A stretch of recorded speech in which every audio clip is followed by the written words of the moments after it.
Sniper Ghost Warrior 3 is a first-person shooter that takes place in Georgia, the country. It plays American Marine Captain John North attempting to prevent another Cold War. The story sounds pretty generic, but things do start getting interesting. And I did care for these characters despite how generic they actually are. One of them is basically Elena Fisher with longer hair and an accent. Despite the game being called Sniper, this isn't a sniper simulator. The words Ghost and Warrior hint at options, and that's exactly what you get here. This is an open world game with the base that you use to buy new weapons you unlock from completing missions or picking up off of enemies, as well as buy and craft more ammo, new ammo types, and new gear and choose your next mission. But this open world isn't vast, it isn't connected, it just exists. It's a world to put missions into and nothing else. You have a buggy to drive around, but there's no other vehicles on the road and the ones off-road are all locked. There are points of interest around the map though if you want to get into the Ubisoft style cleanup, or you can just stick to the 11-hour campaign. The campaign is fun to get through and challenging. It's satisfying scoping out the places with your drone, sniping out enemies from a distance and then going in for the objective, or being a ghost, sneaking in, taking enemies out silently while you try not to alert anyone or be caught on camera. And then there's the warrior option of just going in guns blazing.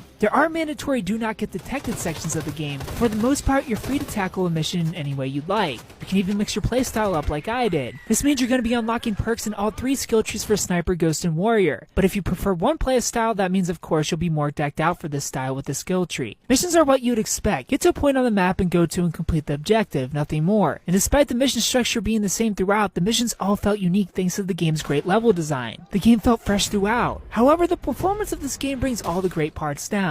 For starters, the load times, they're painful. Some missions take place on different sections of the map, and to get to these sections you have to deal with the game's initial load screen, which is 4 minutes long. I wish I was kidding, but the load time for this game is longer than this review. The game also froze trying to load in 2 times, and the game would freeze and crash mid-shot probably 3 or 4 times. It's just not reliable. And it's only made worse by again the 4-minute load time to get back into the game and the fact that the game doesn't save progress. But crashing and having to restart all over again aside, you're practically starting all over again anyway if you die because checkpoints in the missions are so awful. Sniper Ghost Warrior 3 is enjoyable, the calculating, the scouting, the turning the dials of your scope to adjust to a target's distance. All this makes the campaign so satisfying to get through. But the freezes, the crashes, the load times, they're going to annoy you, so be prepared. I give Sniper Ghost Warrior 3 a 7 out of 10,